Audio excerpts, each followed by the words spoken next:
3 دختر توی آب هامون غسل کردن و سرنوشت جهان تغییر کرد. بیا برسیستو. هامون جاییه که هزاران هزار سال زرتشتی‌ها و مردم سیستان بر این باورن که ناجی جهان یک روزی از دل آبهای اون بیرون میاد. دریاچه‌ای که توی اوستا با عنوان کیانسه ازش یاد شده. طبق مستندات توی اوستا اومده که فرح ایزدی و نطفه زرتشت توی آبهای هامون نگهداری می شده و این نطفه تحت حفاظت الهی بوده. اما داستان اینجاست که جالب میشه. 3 دختر پاک برای نیایش و غسل وارد آب هامون میشن و بذر زرتشت که هزاران هزار سال توی آب هامون پاسداری شده بود با تن پاک اونها پیوند میخوره.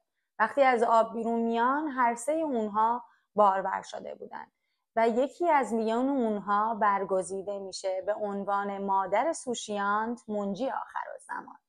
ارادات فزری، نامی که توی متون اوستایی و پهلوی ازش به عنوان مادر سوشیانت یاد شده. دختری که پاکی و فروغ درونش اون رو لایق پذیرش نطفه زرتشت کرده بود.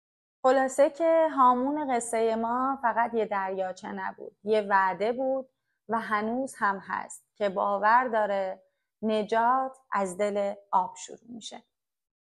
و اوشیدا که مثل یک جزیره مقدس حلقه‌وار با آبهای هامون احاطه شده و زرتشتی‌ها اون رو جایگاه فرمانروایی سوشیانت میدونن. این روایت بخشی از داستان سرزمینیه که آینده جهان در اون پیشگویی شده. اگه دوستش داشتی برای دوستدارای تاریخ و هویت ایران ارسالش کن.